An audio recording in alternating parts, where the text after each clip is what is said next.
Brendan Novak book group meeting. Tonight, we're going to be talking to New York Times bestselling author Lisa Unger, and we read her book this month. Served him right. We kind of got into some delicious suspense after some tamer reads that we've been doing. We've kind of been focusing on more women's fiction and romance, and so it's always fun to throw a suspense in there. We're going to get a historical pretty soon. I try and mix it up so that there's a little bit of there's something for everybody. I know that we all have our favorite genres. We'll be careful tonight not to give away any spoilers. So if you haven't finished the book yet, you don't have to stress about that. And we are also want you to like and share the video to be entered to win a $50 gift card to the Brendan Novak store, where we sell our fun Brendan Novak book boxes and other reader-related merchandise. Most of it's exclusive to us because Alexa designs it all, which makes it especially fun. And also, don't forget to drop a comment telling us where you're joining us from and whether you're new to the group or when you joined. If you can remember when you joined, some people have been here the entire 10 years that we've been running the book group. Some are brand new. For those of you who are new, just to let you know how it works, we have a featured read each month. In the months that I don't have a release, I choose another author. Oftentimes it's somebody's work I love or an author that I know and love or have met. Want to introduce the group to. We read the book together, and then we have a book group meeting with that author on the last Thursday of the month. It's always at 5 p.m. Pacific time, 8 p.m. Eastern, just to make it easy for everybody to remember because it's so hard to get word out about anything. And also, we have something that's relatively new, and it is due to popular demand. We kept getting emails about why don't we have a book only subscription. We have our book box subscription where you can get an autographed copy of the book along with all the cool reader related stuff Alexa does. And each box is different and unique and such a fun treat. But at a lower price point, we have the book only subscription now. And that's been a fun thing too, because anytime you're a monthly subscriber of either of these subscriptions, you get the fun perks that go along with it, which is a 10% discount on other things on our store. You get invited to our after parties when we have a book group meeting and we throw a party afterward on Zoom. Those are for our subscribers. You get a copy of my book, a digital copy of my book early. As a matter of fact, we gave a copy of Meet Me in Italy, which is coming out on April 7th, away at last book group meeting. So they got it well in advance. And in return for that, we hope you will leave a review. We thank you for those of you who've already read the book and have done that or will do that.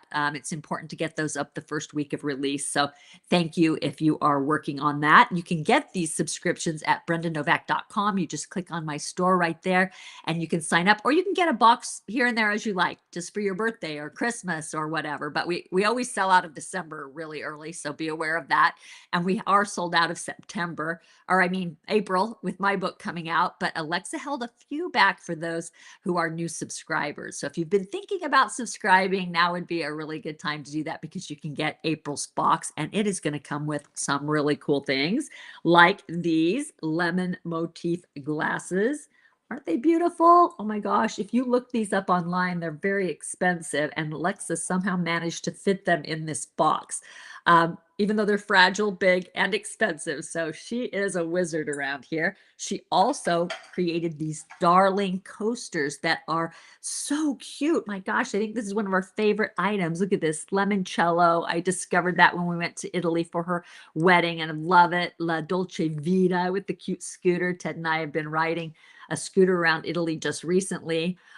This one is Meet Me in Italy, and that's gonna be, everybody's gonna get one of these who comes to my reader weekend on April 11th and 12th too, and then ciao. So it was so fun picking out which ones of these, the designs that Alexa came up with, we were gonna go with for our set of 4 that's going in April's Brendan Novak book box. So you will also get this cool matching bookmark, which has one of my favorite quotes: "You may have the universe if I may have Italy." And that is how I feel about Italy. I love it. And this is our raffle ticket. Whenever I have a new book come out, I do throw a big online party, and we do these raffle tickets to give away 50 baskets or bags or prizes. And it's really a lot of fun. It's just my way of saying thank you to those of you who support me book in and book out. And so we always have fun. And that one's going to be April 30th. That party will be April 30th. It'll be our next book group meeting, because my book, Meet Me in Italy, will be our featured read for April. And of course, an autographed copy goes into the April book box with the bookmark, the ticket, the lemon glasses, and the lemon charm. We have a lemon bag charm that Alexa designed too that's exclusive to us, and it's so cute. I don't have that right here with me, but that goes in April's box too. So if you want to get April's box, now's a good time to subscribe. We also have some fun add-ons for this. Alexa's out of her mind. When she decided she was going to get the matching picture, I was like, are you kidding me? How are you going to ship that? But she's a wizard. She works it out. And so you can add on this beautiful picture, which you can't find anywhere else for under $60, for only $40. And if you're a subscriber, you get 10% off that. So you can add this on while supplies last to your April box, or you can add on, oh, I guess I do have the lemon charm. I didn't see it there. Sorry, Lex. The lemon bag charm, so cute.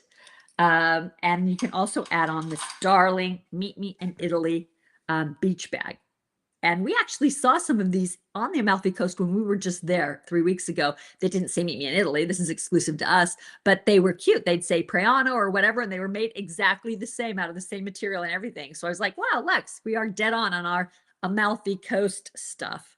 So we've got a lot of fun things coming up for the new book, and we thank those of you who have already pre-ordered it, because you're also going to get the link for an inclusive video that we just filmed. We just spent 3 weeks in Italy, and we filmed this inclusive video to show you all of where the characters went, what they ate, and a lot of things that they did. And now the big job is happening, where Alexa has to edit all that volumes of video that we took. And it was quite the endeavor. I mean, it sounds easier than it turned out to be, but you should have seen her trying to film us on the hike of Path of the Gods, which is stunning views, and it goes up to this convent that's old and historic and just fabulous. It's all fabulous. You're going to want to see it, and you get that download for free. If you've bought the book from anywhere else besides our store, make sure you go onto my website and let us know. There's a form there to let us know that you have pre-ordered and would like that link, and then we'll get that out to you. We need your contact information for that. Or if you got it from the store on my website, either in the April book box by itself or with the beach bag and the book, then you're already on our list, so we can send that to you. So you definitely are not going to want to miss the video. I can't wait to see it myself. It was really fun making it, although it was very cold while we were there, and I'd have a coat on most of the time and then take it off for shots, because we didn't want to ruin the whole summery vibe, right, by having this big coat on. But you can see people in the background with coats on probably. But Alex is just so clever at the way she does things. I think you're going to love the video, so I can't wait for you to see that. So if we can get it together in time, we'll post a short clip to just kind of give you a taste of that. So definitely, if you get it from any retailer, make sure you let us know. We'll get you that. And if you get it from us, you're already on it, as I said. So when I got back from Italy just a couple days ago, I came home to 2,000 books, 2 pallets with boxes piled up in my garage that I needed to sign. And since the book comes out so soon, I've been having to do that in a rush. So I've already got 1,250 of them signed. I'm going to do another 750 tonight, I hope, if I can stay up late enough. I still am so jet lagged that I don't know if I'm going to be able to do that, but hopefully I'll get through those, and I will be able to get those off to Jennifer. Alexa's actually going to rent a trailer to haul it all to Utah, to our packing house tomorrow, just so that we can make sure we get these boxes out on time for you, because we are so excited that all the pieces are coming together so perfectly, and I think you're going to love it. So very exciting. So anyway, put on your calendar, April 30th. That's when I'm going to do my big 50 basket raffle giveaway. We'll be talking about the book, and it's going to be just next month. So that's pretty cool. Also, let's see, I told you about the add-ons, so I think we're good. My reader weekend is coming up. If you don't have a digital ticket to that, we have a few tickets left for in-person. So if you're thinking about it, grab it quick, because it's coming right up. We have so many fun things planned. Alexa just had the furniture. She actually purchased furniture for this that she's hoping to resell, but it's the most beautiful Italian furniture. And we're going to have, and to her, it was the only way we could do it, because it had to look like Italy, right? It's Meet Me in Italy. So this farm property that my neighbor owns. She does such a beautiful job with it. Has a pool, has pickleball courts, has, you know, a teaching kitchen, has this cool old house with all this vintage furniture. It has cottages.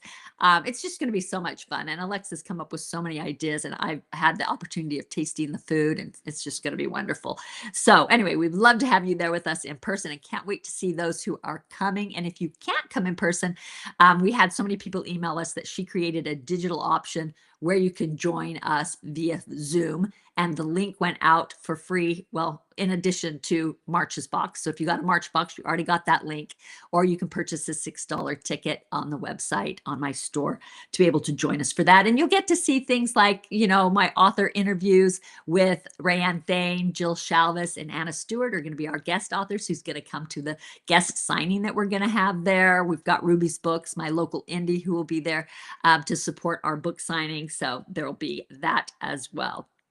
So I also have other good news, and that is Janet Roble, who is so active in our group and does so much for all of us, has purchased 4 autographed copies of my book, which is Meet Me in Italy right here. She purchased 4 of these with the darling Meet Me in Italy bag. So she did 4 of these that we're going to give away to live viewers right now, right, Lex? Yeah. Okay, Lexi's gonna just randomly pick people who have joined us already, and we are going to give those away. So who are those going to, Lex? She's scrolling and randomly picking. All right, so it looks like we've got, oh, Courtney Joe, congratulations. Make sure you go onto my website. There's a giveaway claim form, and that's how we get information to send everything out. And because we do so much and are so active, we need you to do that for us so that we can get our stuff out. There will be a post where we will post all the winners and tag you. But since you're here live, then you can go and do it whenever you want. Courtney Joe, Jackie Winters, congratulations. Rita Nye, you've won one of Janet Roble's bags and books, and Diana Paxson Brichter. So congratulations to the 4 of you, and thank you so much to Janet, who always tries to contribute so much. She answers so many people's questions, and it helps us not to have to, have people waiting forever until we can get around to it. So she's not the only one. A lot of you do the same thing, and we're so grateful to all of you for doing that for us and helping each other. That's what makes our group so tight. So thanks again to Janet for doing that.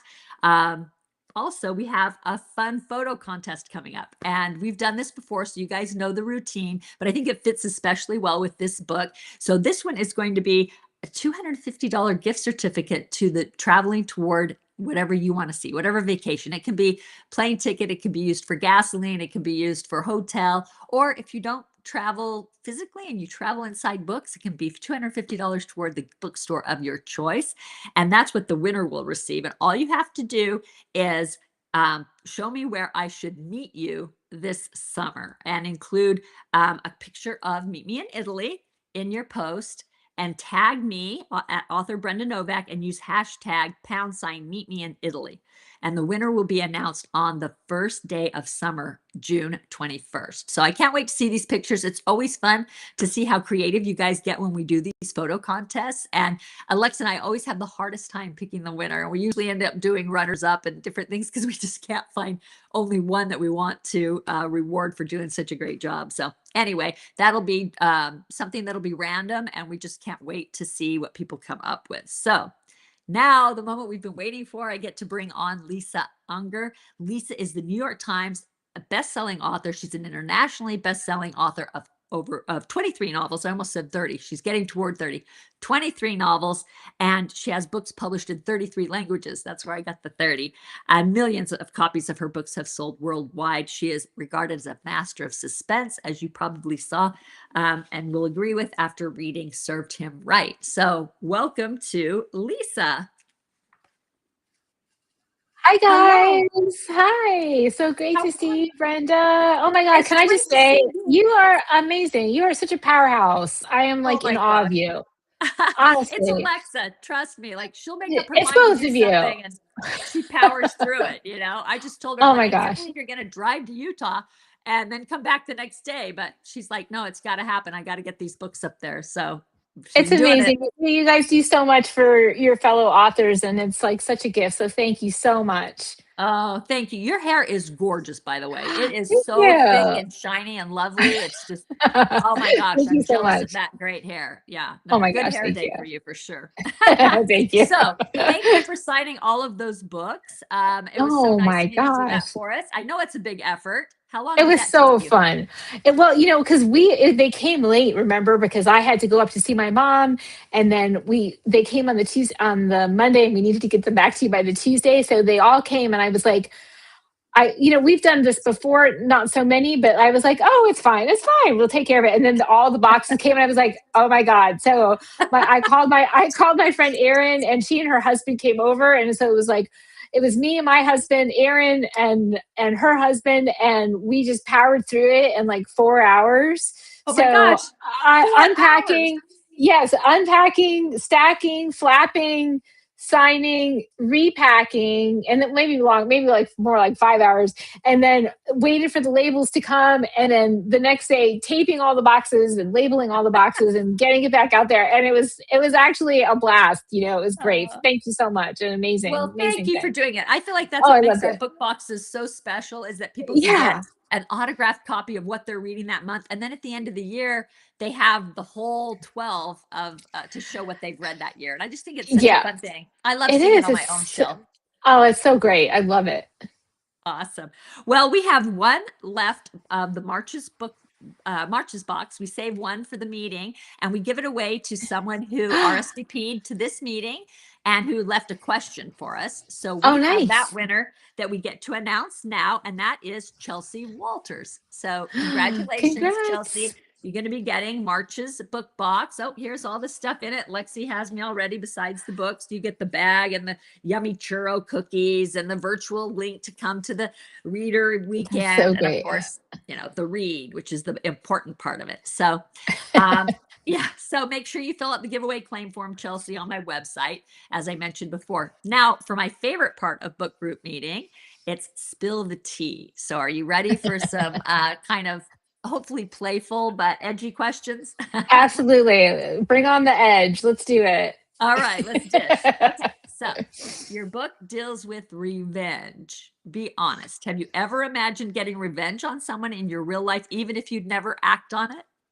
Yeah, well, I never would act on it, but yes, there have been a couple of times when I have thought about getting revenge. But since I'm like such a nice person, I would never act on it. But I did have one situation in my career where I helped somebody, somebody that I met like in my travels, and I did a lot for this person. Took them to bookstores and introduced them to people and stuff. And so when a couple months later, when this person wrote a review of my book, it wasn't very nice. Can you believe it? I know. Oh, I know. I was like ouch. actually a little bit That's crushed, a little bit terrible. heartbroken. Of course. Yes. Oh, And just also really surprised that this person yeah. that I had helped out had done this. And like, I mean, fine, if you don't like the book, like that's okay, but like you don't have to write about it. Oh my gosh, that's a terrible story. But I did Oh, not, of course it's like I'm actually, in spite of the type of things that I write, I'm actually a very zen person. So I forgive and move on. But I did have like one moment of like that. yeah. Oh my Yeah. and gosh, that's terrible. and come to find out, I'm not the only person that she has done that to. Oh my goodness. Well, So it no doesn't sound names. like she knows how to win friends and influence people if i she's trying i to don't swim in I the don't think swimming pool so. and with other authors and she's alienating them all. Yeah, That's I know, it's a little bit odd. It was a long time ago. I Yeah. have to tell you, my story about revenge is I've never wanted revenge like I wanted in this moment. My mother had Yeah. just died, Oh. and I was trying to drill a well on her property because what happened was the guy who we sold a piece of land to, the well was on that land, but we Mhm. retained an easement for the use and maintenance of the well. So Yeah. you're not going to sell 2 acres of more than 30 and just give away the well, right? So, Right. but they're doing this adjudication. I had never even heard the word adjudication, but apparently they can take away your water rights. They're not like land rights. So if you're not using them, they can take them away. Well, my mother had dementia. She was Oh, not aware of what was going on. She wasn't even getting the notices. So somebody calls me after, actually, this was before she died. I had to move her to a home because she wouldn't let caretakers come in. And right. so we were trying to deal with all that. And this neighbor where the well was, they were doing this adjudication. So I met with the state, and the state said, well, just run some collapsible hose from the well to show you could be watering, and we'll try and work with you. So I went to the neighbor and said, all I have to do is run some collapsible hose from the well. And they said, no, you're not going to do it. And I said, Oh my but I have goodness. an easement. And he said, I don't care. And I mean, I'm tearfully crying, begging this guy to Oh let my me do this gosh. because I have 3 weeks, and it's right in the aftermath of COVID. And he's going to cause my family to lose all their water rights, which could be a lot, right? That's the inheritance of my Yeah. sisters who need it. And I'm like going, oh my gosh, what am I going to do? So I'm pleading with him, Yeah. and he knows that he has me up against a wall. So he says, you have to give up the easement, or I'm going to complain and say you haven't been using the water rights. And I'm like, but my mother hasn't been using them because she has dementia, and she has had MS my whole life, and she inherited this land from her father. So anyway, long story Wow. short, he won't let me do it. So he's going to an attorney, trying to make me give up it was like a bully had me by the throat, was Yeah. shaking me against the locker and said, give me your lunch money. Oh And my then gosh. get I this, want revenge on him too. right. Like he was just this terrible person, right? A terrible person. And the irony is his name was Dick. And another irony was he was a preacher whose name was Dick, who was doing this to his neighbor. That So is I was writing him amazing. emails Wow. like, I would never do this to anybody. Like, why are you Right. doing this to me? Like, it's not going to hurt your well. I'll indemnify you, or the well. It wasn't his well, but he was trying to steal it. So anyway, bottom line, Yeah. all of a sudden the lawyers are going back and forth. I'm going to have to sign over this easement. And then it just goes silent. And I'm like, wonder what happened. Like, why is he not forcing me to sign this suddenly? You know what happened? He died of COVID. Oh my God. You believe that story? I just that, I that, oh felt my so God. guilty because in a way I did feel a sense of like, okay, this terrible Res- person got what he deserved, but that's such a horrible Yeah. thing to say, isn't it? It's a horrible, horrible thing.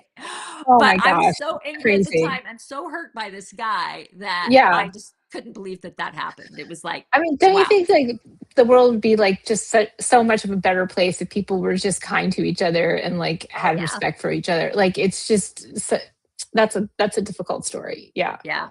It was Yeah. a pain because I was going through so much It's already. painful. And that's what I Right. was That's saying what to, I was going to say because you were probably yeah. going through so much already with, grieving your mom and all of that and like so it probably all just kind of, piled into that moment. Well, and the part I haven't told you is the well. So instead of that, the state said, fine, if you can get a well drilled within 2 weeks, we will work with you. But it was when you couldn't get anybody to come down and do the well. Right. It was after COVID. They're like, call me in a year. So I was panicked. I Right. finally got one guy who was willing to come down. You know how much that well cost me because of this guy? Oh my Almost gosh. $200,000. Oh my gosh. Yeah, That's just because of insane. him. That's All I had to insane. do was put collapsible hose, and he wouldn't allow it, and that cost me nearly Wow. $200,000. So That's anyway, insane. That's insane. yeah, so when you talk about revenge, that's the only thing that came to my mind is like, oh, at the time I really did want revenge. And then it was like, oh my gosh, it almost felt Yeah. like poetic justice. But anyway, so next question. What's the most awkward question an interviewer has ever asked you? Well, so I have two amazing bookstores in my area. One is Tombola Books, and the other one is Oxford Exchange. And so every year when I do my launch, I usually launch at Tombola Books, and at the end of week one, I finish at Oxford Exchange. And there's an amazing woman. Her name is Roxanne Wilder. She's on the air here in not here. I'm in California right now. In Florida, in my local area, she's on TV, and she always does my interview at Oxford Exchange. And so in this we were talking about secluded cabin sleep sex, and there's a character at the beginning of the book, and she does some other sort of horrible things, or just has a really difficult, terrible personality. And she's she's the first scene in secluded cabin sleep 6 is everybody's gathered around for Christmas dinner, right? And it's like on the surface everything looks really everything looks really nice and pretty and everyone's beautiful and successful. And underneath the surface, there's like all this tension and anger and resentment and all that. Like every family dinner. Right. So she goes, so there was the one character who was really like, a lot of readers wrote to say like, oh my God, she was so awful. And so Roxanne on stage asked me, is that your mom? Oh my gosh. I was like, no, it's not my mom. I was Oh my God. like, of course not, right? But it was like and everybody just was roaring. So it was so hilarious. But I was like, no, of course not. That's not my mom. So, Yeah. Well, being a suspense writer, you probably don't get this question, but I've gotten it a lot. And I think it's like, why would you ask that? They always say, because I started out writing romance, now I'm writing women's fiction. I've done some yeah, suspense too, but it always yeah, has a little bit of romance in it. And so they say, do right. you write from experience? I'm Oh, like, yes. uh, Let me tell you about it. yeah, I'm like, I think I can imagine things. Just like if I write suspense, doesn't mean I'm actually killing people. And you know what I mean? Just so I don't know if it's they think that's just kind of a titillation or a little, you know what I mean? Like, do you write from a wink, wink, nudge, nudge? And I'm like, oh, grow up. Yeah. That is a little awkward. Yeah, a little awkward. So anyway, okay, number 3. What's the strangest reaction a reader has ever had to one of your books? Well, I mean, I get a lot of strange reactions to my work, I have to say. So, like, I get a lot of, like one of the funniest things that people always say to me when I like walk into a bookstore is, the bookseller is always like kind of looking at me, and then we chat for a few minutes, and then she'll say inevitably, you seem so nice. Right, like as if they were expecting like some like very dark and brooding person to come in. But I was at a book signing. This was in a bookstore in Tampa called Inkwood Books, which has since closed. But I was on stage with James Hall. I don't know if you remember James Hall. He wrote like a lot of really beautiful mystery and thriller books, and we were just I was interviewing him on stage for his new book. And this guy stood up to ask him a question, and then he looked at me and he said, I've never read any of your books because I don't read books written by women. Oh, I was oh, like, MG. wow. I was Wow. like, wow. I said, okay. And then James said, oh, he's like, go ahead. You can read her book. She writes like a man. I was like, okay. I mean, As if, there is were that going to make so it many. better or I worse? don't know. There were so many layers of weirdness in that exchange. I was like, oh yeah, okay, that's cool. Maybe you'll pick one up and try it right one day, Yeah. and Yeah. maybe you'll find that you like it. And so a year later, I'm back at the same store, and I'm doing my own event, right? I'm having my own launch event, and the guy is there again. He came to my event, and he's sitting in the back. He's sitting in the back of the room. I mean, do you know this guy, right? Like the one that waits until everybody has their book signed, and you can kind of see him And you know there they want to say something waiting. too. They want to say something, and you're like, I was like, oh my God, what's going to happen now? And I didn't remember him Oh, well, from that's good. from the last event. So, and anyway, he came up to the signing table, and he had a giant bag of every single one of my books. And Oh, he's like, I wow. started reading your book the last time I was here. He's like, I was kind of a jerk. He's like, but I started reading your books, and I have read every single one. And he brought them Oh, all for me to sign. well, that's Yeah. nice. And that redeems him. I love that story. He was redeemed. So no revenge on him. Good So for that's you. good. I Yeah. love that. Yeah. No, probably my most uncomfortable reaction was a reader came up to me at a signing and was a woman, and she could see me sitting there, and she walks up, she picks up my books, she looks at the back of it, she sits it down, she wrinkles her nose, and she goes, I don't read those kind of books, and walked out. So I was like, I don't have Cool. the where she came back later though. So sorry about Right. that. But I thought that was a strange thing. Like, wouldn't you just maybe set it down and smile or say hi and move on? I mean, Right. would But you this is like the say, thing. Like, why can't people just yeah, be polite? Like, yeah, what's so hard about that? It seems like it's a real problem for people. yeah. But I have Yeah. noticed that sometimes if I get a mean email from somebody, if I respond with kindness, they will Yeah. write back and apologize and say, I'm sorry. It's almost like, I guess, because the internet allows this distance, people can be their That's grumpiest true. self. And That's then true. once they realize, oh, there's a human and she is responding, and maybe I did hurt her or say something inappropriate, then they will often turn around and end up being one of your best supporters or friends, which is kind of an Yeah. interesting dynamic I've run into.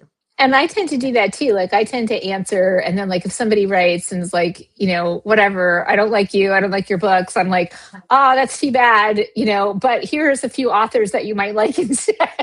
Yeah. So I Yeah. tend to make book recommendations to people who don't like my books, like because Right. why not? Right. Yeah, yeah. I got one that, oh, there's curse words in here. I will never read that. And I'm like, well, that's how Okay. real people talk in my ear. And to me, Exactly. that's the authentic voice. So I'm sorry. And then she wrote back and actually apologized for being rude in the way she stated it. So anyway, That's it's nice. interesting Yeah. how, yeah, a little bit of kindness can sometimes neutralize a little bit of that. Exactly. Um, so have you ever met someone and thought you're definitely going into a book someday? Well, no, not really. I mean, so sort of like everything in fiction is autobiographical and nothing is, right? No. So, so there's little pieces of me in everything, and there's pieces of my imagination, my observations, like just everything that I experience in life with people. And so there might be slivers of people in my book. There are definitely places that I have been to where I just got zapped, right? Where I was like, this place is definitely going into my book. Absolutely. And so, like, in the Azores, like, that was like my trip to the Azores is like part of what inspired Close Your Eyes and Count to 10, right? And like, Uh-huh. Prague is part, like, my trip to Prague was like part of what inspired my book, Die for You, right? So, there's all these different places that have impacted me. And I was like, immediately in love with, the idea of that setting for my book. But as far as like actual people, like I have never just said, oh my God, this personality is so, is so big that I have to put it in my book. But I will say that a lot of people have, well, not a lot, but a few have felt that they are in my book, and they have not been especially happy about that. Oh, And I'm always like, well, I always think to myself, like, how arrogant, that you think that I care enough about you to put you in my book. I mean, don't you know that it's all about me? so so I've had these like sort of moments where people have thought like, or people have observed like, oh, that must be this person. I'm like, no, absolutely not. But there might be pieces of people. oh, got you. Well, I've Slivers. accidentally put in somebody that was a member of my family, and it wasn't Oh, his persona, it was his name. And it was uh-oh. only because his name is Andy Smith, which is very common. And I was Right. looking for a name for my serial killer when he took on a different identity. He would pick something very common. You don't want to stand out. So I couldn't think of anything in the moment. And I just thought, okay, Andy Smith, that's very common. And so I Right. put that in there as a placeholder, thinking I'm going to come up with a better name for him because I don't want to offend my nephew. And so, but then I don't know why it slipped my mind. The book just, I kept writing. He I get became it. Andy Smith. I turned it Right. in. And then when it came out, I remember thinking, ooh, I forgot to change that. But I thought, Oops. oh, it Yeah. won't matter. My niece is not a big reader. I don't think she even reads my books. So I let it go there. And then somebody who does read my books, it was a friend of hers, read it and said, did you know your husband is the serial killer in your aunt's book? And I was like, oh my Ah, gosh, I felt so bad because I love Andy. Like I did not mean that I think he's a serial killer or that he's a bad person in any way. It was just simply borrowing that common name I because that's get what came that to my brain, totally. right? So, Yeah. but at that point, it sounds like you're methinks thou dost protest too much, that kind of thing. I'm like, Exactly. no, really, there You're like, was no, no, nothing. it's not you. You're not a Yes, serial killer. it I was know not you're you not a serial at killer. all. Yeah. So I hope that they believe me. But I uh, remember after that came out going, oh, that was a stupid mistake. I'm sure they believe it. I mean, he was probably flattered in some way, right? Like he probably thought it was cool. Well, he was a great sport. I can say that Right. about him. He was a really good That's sport, good. but I That's felt good. bad because I didn't want him to think it meant I didn't like him because it does not mean that. Right. So, okay, what's the weirdest thing you've ever used as a bookmark? Oh, I know. And this is going to be like such an unpopular answer because I know your readers are like, those kinds of readers that cherish their books. But I am so mean to my books. I will literally dog ear the pages. I will write in my books. I will dog ear the pages. I, if I have a bookmark, like it's just sitting somewhere. Like even if it was right there, I just wouldn't use it. I don't even know why. It's not, nothing against bookmarks. They're Well, we know beautiful. what not It's to a give you for it's a Christmas. exactly. Don't give me a bookmark because it's just going to wind up in a drawer somewhere. Well, I tend to I close my book. I don't dog ear them, but I don't put a bookmark often either. Yeah, For some reason, I don't find it hard to just find the remember. place. Yeah, Yeah, I just, I it mean, I takes do a that as second well. maybe to Like, turn a page or two, but I almost know, I keep, I right? guess, a mental track of where I'm at in the book enough Yeah, that that's never really a problem for me. So yeah, I don't use them as often as I probably should. So, all right. Well, yeah. that was spilling the tea, and we thank you for being a good sport and playing Of along with course, that, so that it's not just like every other interview that you've done. We want it to be a of little course. different and fun. So, I love why don't it. you tell everyone how you got your start in writing? I'm very curious to know that. Oh my gosh. So I have been writing all my life. My mom was a librarian, so I got my love of story from her. She's was like a great lover of not just books, but also TV and film and theater. And my dad, was an engineer, right? So he was not a great lover of those things. And so my mom used to just take me everywhere with her. So she would take me to movies that were like wildly inappropriate, for my age. And she was like, I just thought it was like going over your head. It was like, it wasn't. It So was. it wasn't. So I had all these like beautiful, my parents always were big readers. My dad was like a big reader of nonfiction. My mom was a big reader of fiction, all different kinds of fiction, popular fiction, literature, all of it. And so there were always wherever we lived, there was always a big bookshelf and there was no censorship whatsoever, right? Like if I could reach it, I could read it. Like nobody was keeping track of what I was reading. So I was a super advanced reader. So I was reading, really like, again, wildly inappropriate things like Sidney Sheldon and VC Andrews and, all of the popular and like some science fiction and all of it, right? Like, so just everything. I was like a literary omnivore. And so I think most readers or writers have a moment when they think, wow, if I can be so moved by these stories and characters and words, can I do this? Can I move other people with my words? And you Uh, start to get that idea, like, or this thought that I could be a writer. And so I asked my dad, I was like, Dad, I want to be a writer. Do you think I could be a writer? And my dad was like, no, don't do that. That's not a job. People don't do that. I mean, again, he was an engineer. People don't do that for a living. Please do like literally anything else. oh, So I wow. was like, okay. So I kind of like, I was young. So I kind of internalized that. And even though I started my first novel when I was 19 years old and I was still in college when I graduated, I did not necessarily have the confidence, not surprisingly, to pursue my dream of being a writer. So did the next best thing and I went into publishing. Ah, And at 22 years old, I started my career in publishing as a book publicist for Avon Morrow. oh my Um, gosh. I did not know yes. this. Yes. So I worked in public and I went and I worked in publishing for a very long time. So during that time, I was just kind of a closet writer. I was just like writing in the nooks and crannies of my life. And unfortunately, I was very, very good at my job. So my job just kept getting bigger and bigger and bigger. And the time I spent writing got smaller and smaller and smaller Oh, until I reached a point in my life where I wasn't writing at all. oh, And then I had like an epiphany, right? I was like, okay, I'm in the wrong job. I'm like giving 110% of myself to a job that I don't love anymore. I was with the wrong guy at the time, not my husband, but the guy I was with at the time.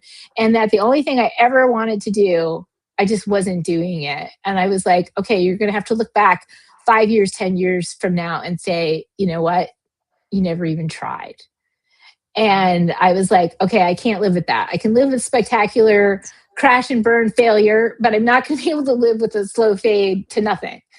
oh, So that's the day that I got really serious about my writing and started writing every single day. And that book that I started when I was 19 years old, I finished it when I was oh, 29. nice. Yeah. And I think it took me it took me all that time because I needed to give myself permission to be what I was. And my years in publishing taught me that, you know what, this is a job. And in fact, an entire industry has sprung up around people doing this work. And if they can do it, I can do it too. So from that point forward, I finished my first novel and I was like, okay, it was done. I was like, I still wasn't 100% sure what to do, even though I'd been in the industry for a while. So I went down to Key West to visit a friend. And while I was at Sloppy Joe's, I met the right guy, my husband, Jeff. I love that. And it was like love at first sight. And so within 6 months, he had proposed. We had both quit our huge corporate jobs. I sold my apartment in Brooklyn Heights. I said, I'm giving myself 1 year to sell the book that I have written and to write another one. And then we just went wherever he got the best job. And so I completely went for broke and sent my book to my five top choice agents, right? Which is like, this is in the Stone Ages when you could still send your manuscript out without like all the emails and queries and all that stuff. And I moved to Florida. I moved to Florida with Jeff. And it was like a total go for broke moment. I was still writing freelance public relations stuff. Like, so I was still working in that way, but freelance. And, within a couple weeks, I got signed on by Elaine Markson, who be my agent for the next 13 years until she passed. And she sold my first book and my second book to St. Martin's Press in a 2-book deal. And it was, a total dream come true. And so since then, that was like my first book published in 2022, and I served him 2002. I was going to say, wow. Yeah, that was like, yeah, I wrote like, yeah, all this year, I wrote so many books in just a couple of years. And so I've been doing a book a year since then. Wow. Well, you don't look old enough to have all that history, but I loved hearing about it. Well, thank you. You still look like you are back in, college almost. So. Oh, that's so very sweet. Thank you so much. No, it's true. So why don't you tell us what your day to day is like? So I'm a very early morning writer. Like I'm a 5 a.m. writer. Oh wow, that's impressive. I know. Right there.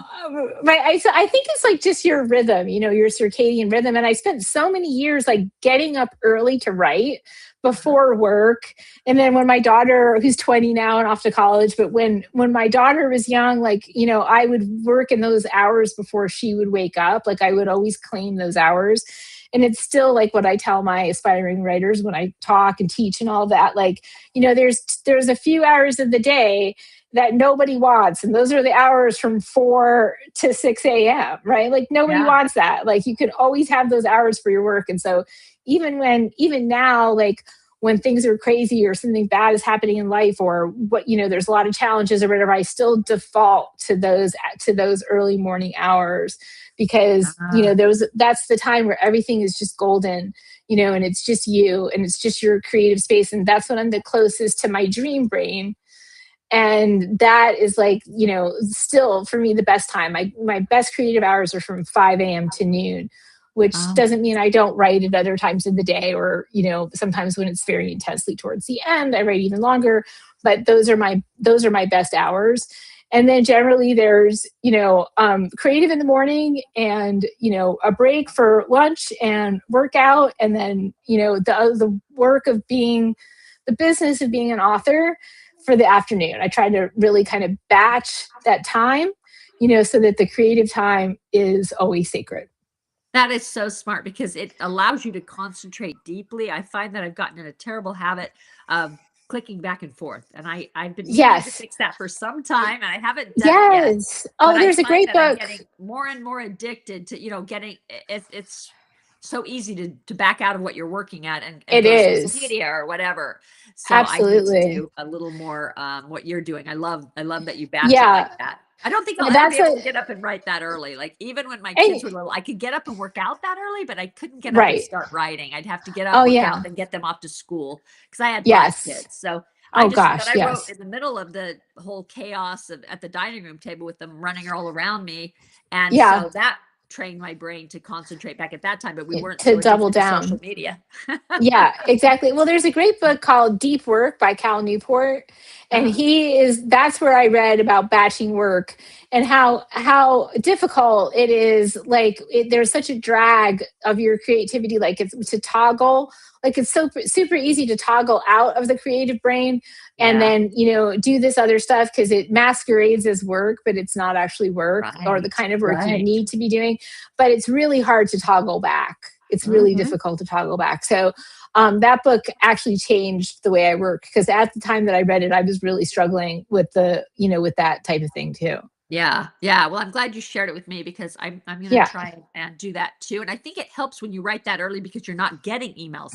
Like I think my exactly. problem is I start at, 8, 9, and that's right Right. when your editor's Everybody's writing in up. from New York or whatever. Exactly. So I can't not Exactly. look. You know what I mean? I end up going Right. because then you get rewarded with something you should have seen. Right. You And it get a just it dopamine hit. That's right. yes, exactly. So, yeah, I Exactly. think Yeah. you're smart to get up that early and write. I just don't know if I could ever Yeah. train myself to do that. I am not an early morning person. I go to bed at like midnight or 1.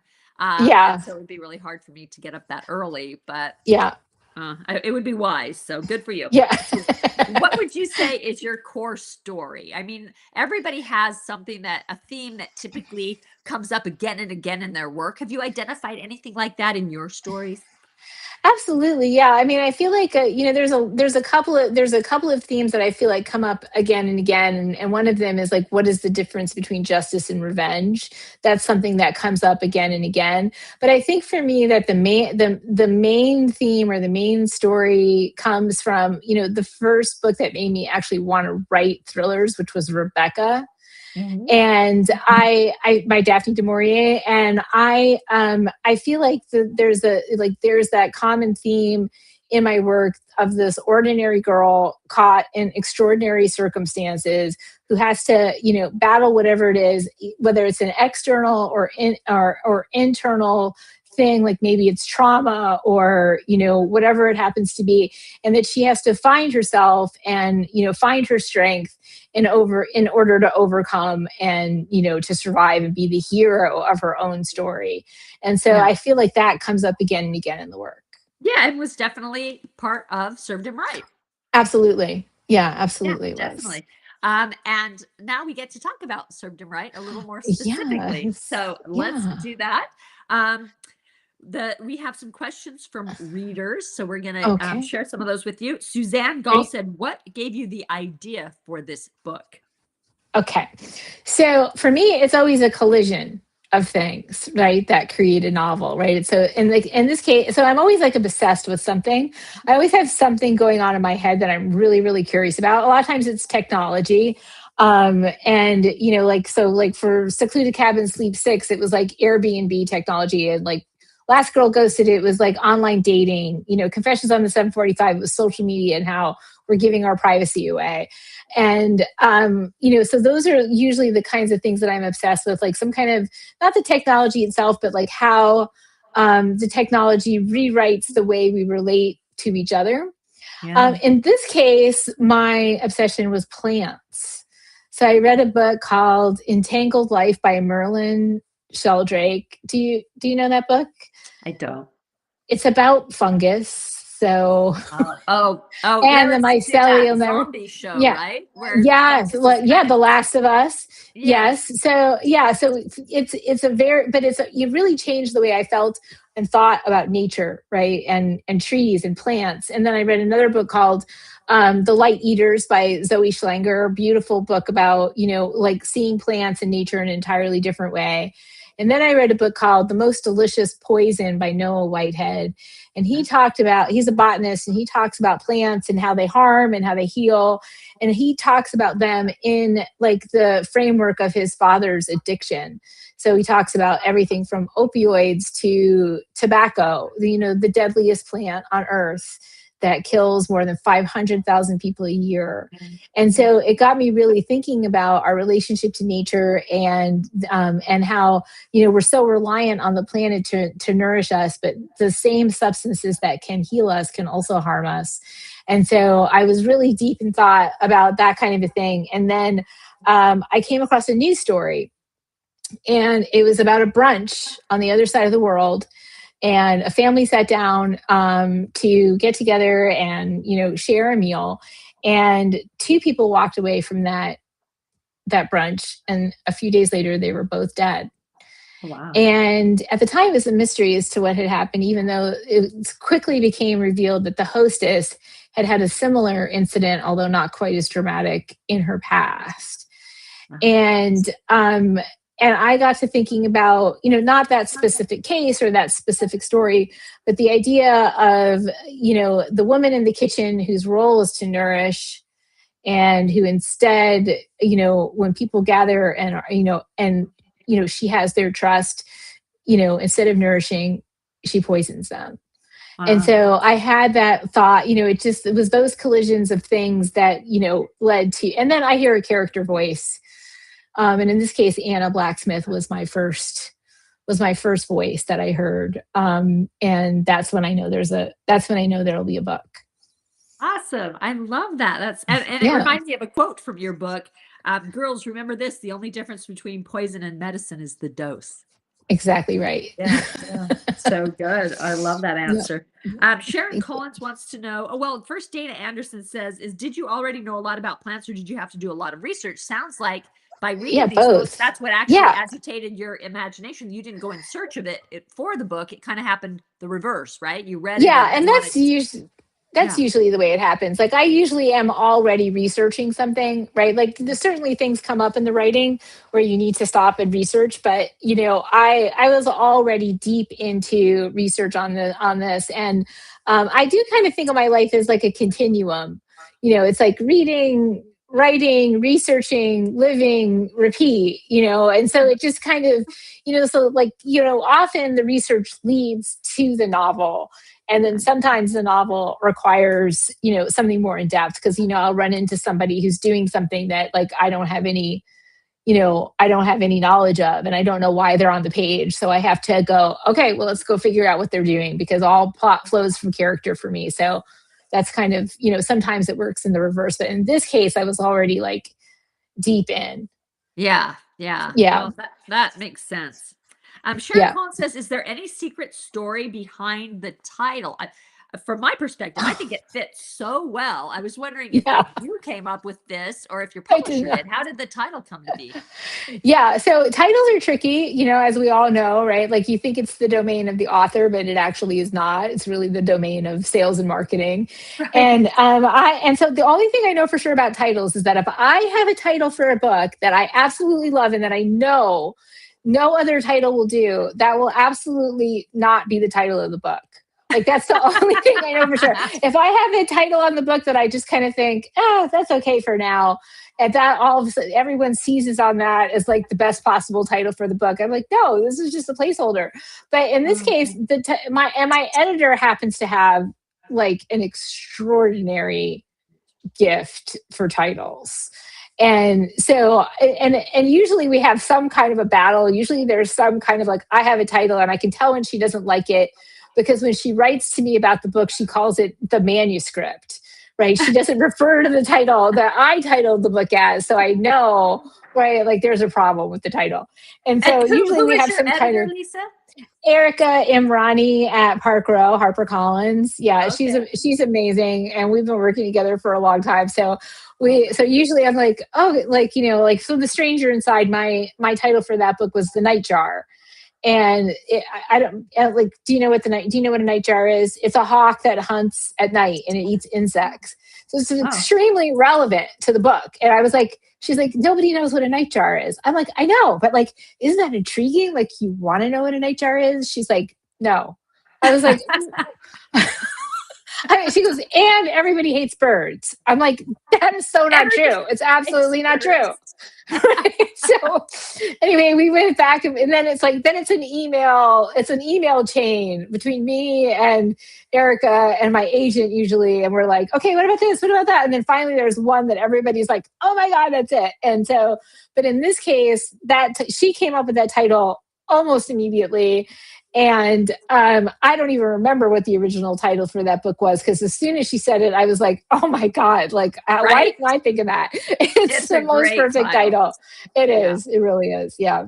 That it turned out perfect. And were you happy with the Yeah. cover? Did you have any input on the Oh, cover or have to change I it, or did loved they come it. up with that immediately? They came up with that immediately. I think we tweaked colors, and I think we had some conversation about the place setting.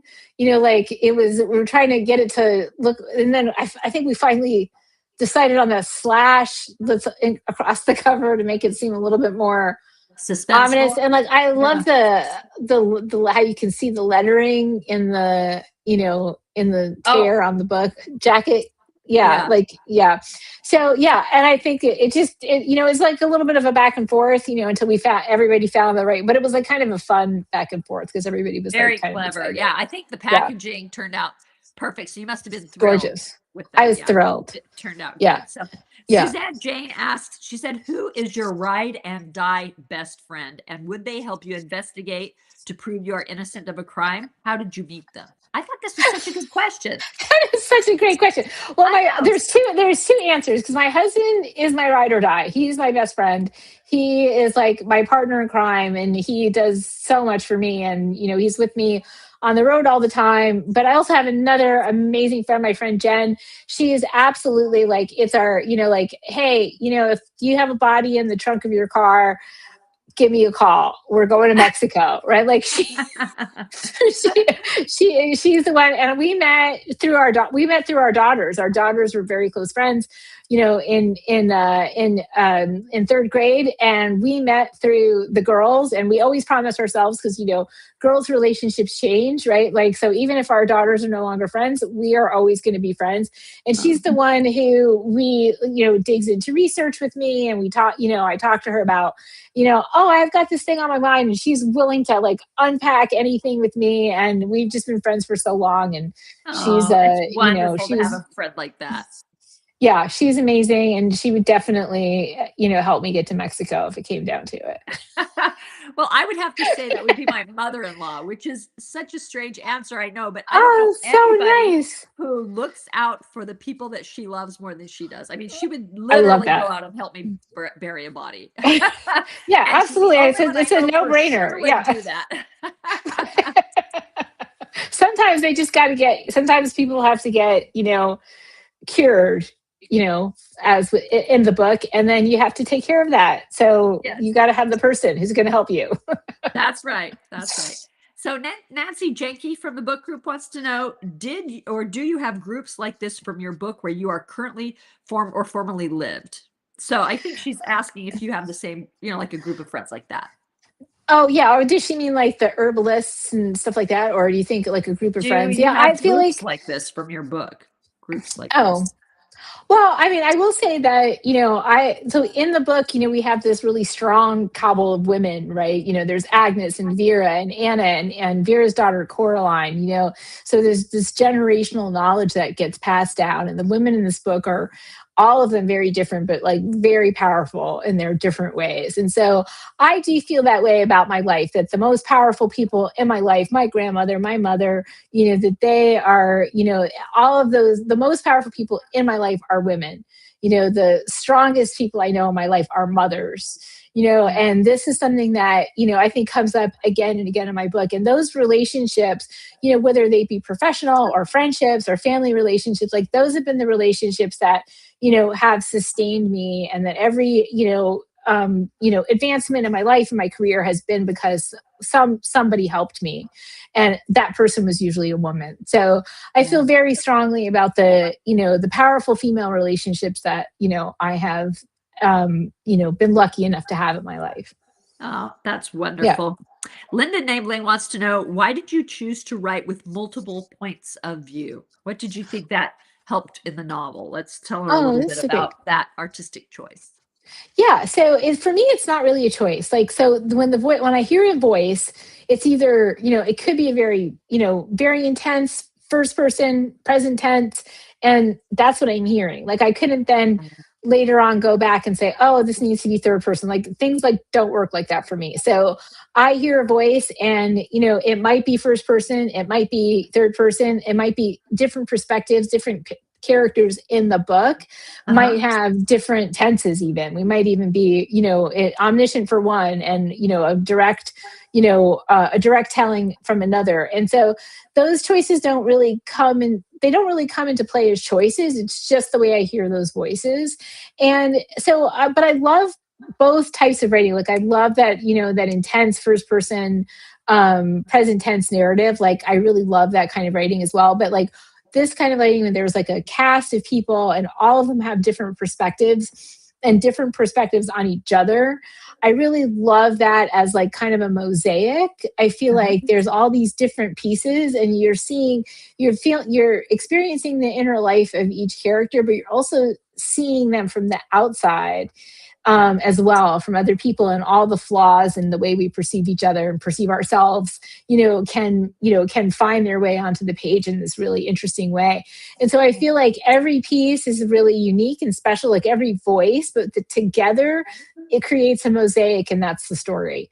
So I Yeah. do really love writing both ways, but it's definitely the way the story tells itself to me that is, just kind of, I just honor that as much as possible. That's awesome. And I mean, there's also the benefit of being able to reveal certain pieces of information through certain Yes. perspectives and add Yeah. shade a little bit, put a red herring. So I love getting the Right. different perspectives and bringing in different voices. Yes. I actually really enjoy the point of view shift. Absolutely. Me too. Yeah. So Teresa Wallace Lopez says, how far did you go plotting the book? Did the characters ever demand course correction?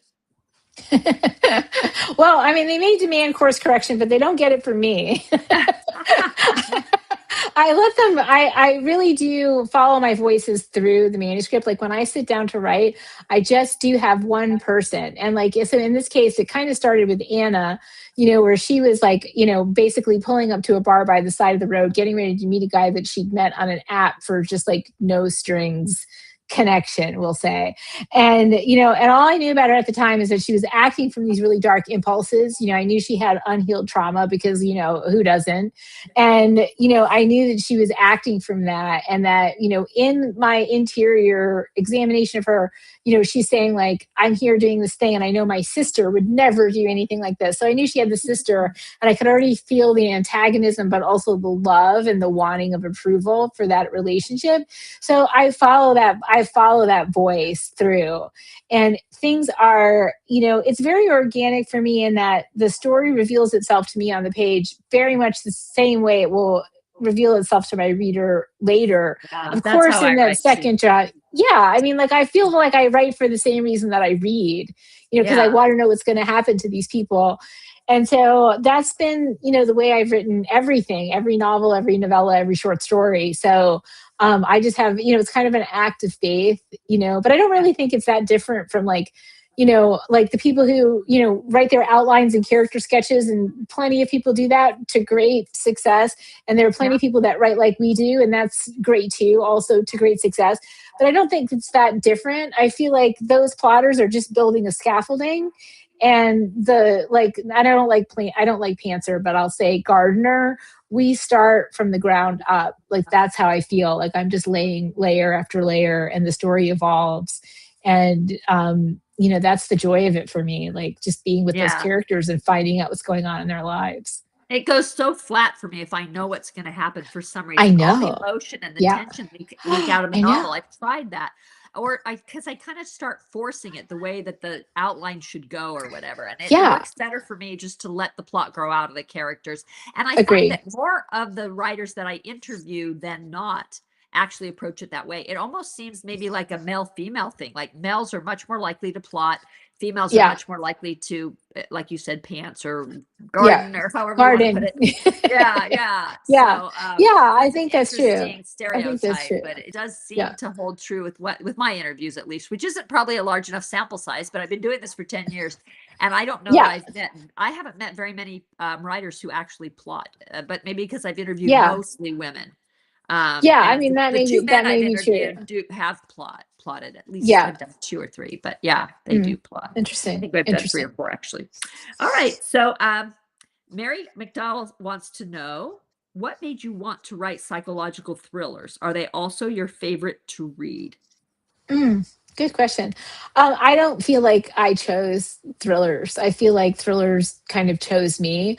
I've always had this really like kind of dark and twisted imagination. I always say like, like you're at the movies and you're like watching a horror movie and there's like there's a noise in the basement and there's the girl who's like, oh, what's that noise? I'm going to go down and check it out. And everybody's like, no, don't go down the stairs. Like, that's me. I'm the girl going down into the basement to see what the noise was. Like, that's what I want to know. Like, I want to understand people and how they, what they do on their worst day, and what makes somebody a hero and what makes somebody a villain. Like, the psychology of my characters is incredibly fascinating to me, and I feel like crime fiction is a crucible, where you can really examine people for who they are.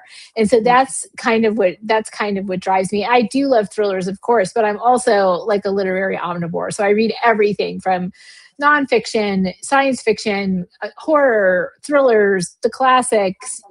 I'm just I'll read anything. It's just got to be a big character rich story, with great writing, and I'm in, and Yeah. so yeah, so I'm all about the story. Like I don't discriminate, with genre at all.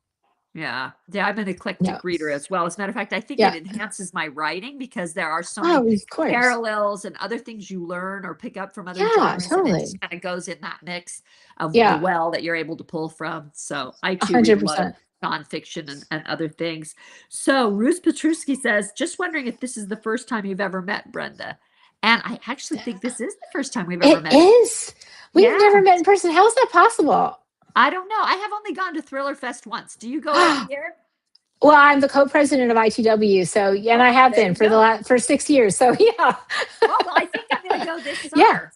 Oh, well, that's Yeah. great. Well, spring. it's an amazing conference. It's so good. Yeah, Yeah. it's May 5th. It starts, and it's just such a great conference. I always recommend it to, or any kind of writers conference like this, to aspiring writers or people who have a manuscript that they don't know what to do with, or people who are trying to understand the business, or really authors at any stage of their career. I Yeah. really recommend a writers conference because it really helps to orient you in the business and helps you make connections and maybe meet editors and Absolutely. agents. Yeah, And it's been so absolutely. long since I've attended conferences. I'm really excited to get back. And it was so funny that Oh you brought yeah. up Rebecca because that novel really heavily influenced me as well. And I haven't heard anybody else talk about it in such a long time. And the book I'm writing right now is such a divergence from what I've written in the past. It's a first person psychological thriller, and it is Yeah. very Rebecca like. I mean, it has Oh the nice. gothic tones going. And so when you brought that up, it just kind of the bell went off in my head. And I'm like, oh my gosh, that's exactly what I would compare the book I'm writing to,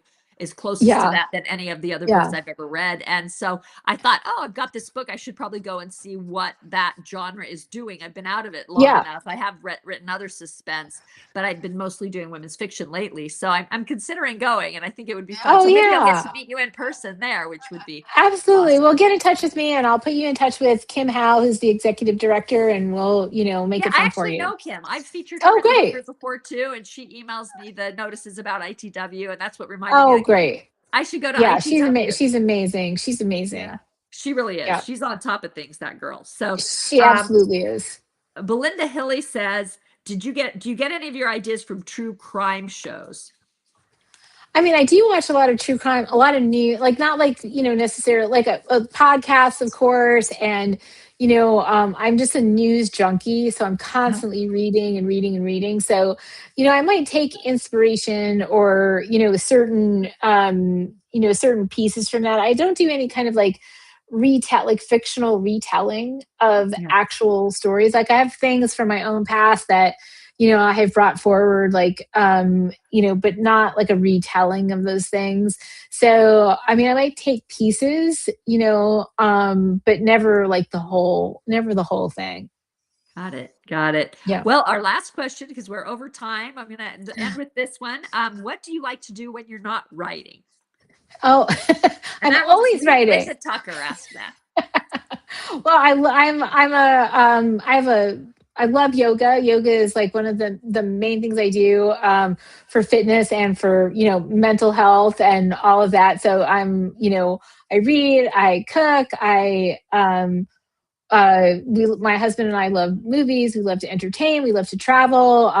We exercise a lot. We spend time with our daughter. Yeah, so we're just, we kind of, there's like so many things that we love and that nourish us. So we're lucky in that way. Oh, that is wonderful. Yeah, Well, thank you so yeah. much for joining us. We loved your book. I appreciate you Oh, signing them thank all for you. us and appearing for Of our book group course. meeting. And so, what do you have Aw. coming up next? Why don't we actually fit that one in there? Well, I have a short story coming up in June, so that's coming out. I'll be announcing that on my newsletter and in social media pretty soon. I My 2027 book is done, and I'm working on my 25th novel right now. And so they're both, I mean, I don't ever really talk about anything while I'm still working on it, but like I will say that it's psychological suspense and like bad things will happen Oh, for okay. sure. Awesome. We can count on that with a good Lisa Unger book. Awesome. Well, thank you. We'll Yeah. let you get on with your evening, and I'll Oh close my with a few gosh. announcements after. And thank you so much again for joining us. It was a Thank pleasure. you, Brenda. You're amazing. Thank you for all you do for readers and for authors and for books. You bet. Take care. Thank Good you. night. Good night. Okay, and now I want to wish a happy birthday to Suzanne Steiner. It is her 73rd birthday tonight. So we're going to be sending her one of our fun birthday packages that we have on the store. I don't know if you guys have seen it, but it's the cute pink mug and the little cake mix. You get to make a little cake in the mug with the candle and confetti and a little happy birthday card. It's really darling. So if you haven't seen that, check that out. We're going to send one to Suzanne to wish her a happy birthday. So happy birthday to all of our March birthdays. I wish I could call out everyone, but there's just one of me and many of you. So bear with me. We do what we can. Also, I want to announce our top 10 before we sign off. These are the people who contribute the most to our book group by way of liking, sharing, answering questions, posting. That keeps the book group active. It helps the post be seen by other members of the group because Facebook is really tightened down on what they send out organically. They want producers of content to pay for it via ads. And so they've really tightened that down. So these people help us get a little more reach so that people can see the information that we put out. So we really appreciate them. And to show our thanks, we put their name in a drawing every time they get in top 10. So for 12 months, we have 10 names that go into a hat, and then we pull out 4 in December at our last meeting to thank them by giving them a year's Brenda Novak book box subscription, which they share so they each get 4 boxes or 3 boxes. 4 people get three boxes. So thank you to oh, and we don't choose these people. Facebook does. It's just metrics that they give us.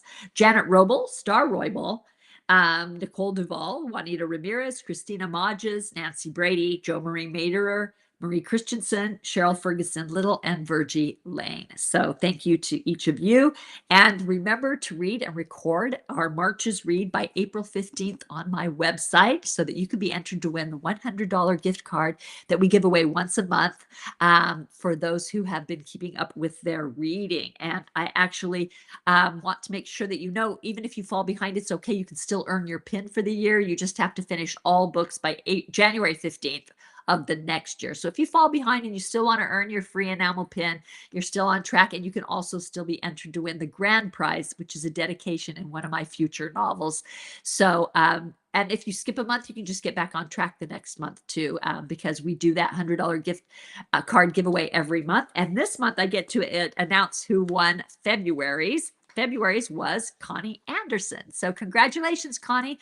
Definitely go on and do the claim form on my website so that we can get you that gift card. And for everybody who's not aware, it's just on my website under book group. There's a pull down menu and it says giveaway claim form. Super easy to find. Same place that you will record your read. You pull that, you click on book group, that pull down menu comes, and you click on record your read. So it's super easy. If you're not familiar with my website, definitely check it out because that page has basically everything you need. Okay, and our April read, of course, is my book, Meet Me in Italy. Yay, we're finally to me, and I'm super excited about it because it's been a while since I had a release. We've been working hard to get the word out about this book, so thank you to everybody who is reviewing it early, like I said before, and who has already purchased a copy. We are most grateful. We will be having our party and doing that 50 book raffle, which you get the raffle ticket in your Brenda Novak book box, or with just buying a copy of the book or getting a copy of the book with the bag. And I think Alexa may be putting up a new option where you can get the book with the icon picture. I've been trying to press her to do that. So maybe you can even get that soon too, even if you didn't get April's box, which you can add it on to save shipping there. So make sure you get your add-on soon because April boxes are going out. So if you want the beach bag added on or the picture, make sure you do that. It's through the store, or you can email us if you can't figure out how. But April's meeting is April 30th, which is the last Thursday of the month at 5 p.m. Pacific time, 8 p.m. Eastern time. And we will have an after party after that one for our book group subscribers. So be sure and subscribe if you want to be part of that. And I wanted to show you before I sign off, I found a couple of really cool souvenirs when I was gone. And this is one of them. And I absolutely love it. Isn't this gorgeous? When I went to Florence, we went to see Michelangelo's David, of course, and they had all kinds of like busts and different things for sale. And for me, I thought they were a little too touristy, so I wasn't too interested. But then there was a street painter who was painting things outside the museum. And for some reason, it's just painted on wood. It just really struck me. The artist's name is Angel. And I just thought it was so pretty. So I can't wait to find a place to put it in my house. I wanted to show you that. All right. Well, thank you so much for joining us. I can't wait for the next meeting and all the fun things we have going on, the reader weekend that we have coming. And there'll be, a lot of you coming there. People are coming from all over America, and I cannot wait to see you all and party with you. Oh, I wanted to show you too. I forgot to do this earlier. I've been making gift baskets for the reader weekend. And so I thought it was really funny okay, so this is one of the ones I came up with that's an Italian basket. So I think it turned out beautiful. There's stuff all over on both sides, and it's kind of heavy, and it's on a really cool platter. And I love this. So then I'm going to set this over here, and then Alexa's going to say, so Ted decided to get into the spirit of my baskets. He sees me make these all the time. So he went to Vegas, and on his trip, he brought a bunch of stuff and brought home to me and said, I want you to do a basket for me. So I wanted to show you what he came up with. And it's actually very cool. There's this really nice plush hoodie robe, very nice robe with matching slippers. And he has two sizes here, smaller and large, because he didn't know what size. There's champagne. There's a beautiful glass to drink it out of, chocolate, a candle, some cream for your face. Anyway, so he did, I think, a really good job with his Pamper Me basket. So I wanted to thank him for his ongoing contributions to our group. And I have so many other cool baskets. One's from Vietnam, one's from Australia, one's from France, all the different places we've been. We just went to Copenhagen, so I just put together another Copenhagen one, or another basket that is a Copenhagen one. So anyway, can't wait to give these away and see you all at the reader weekend.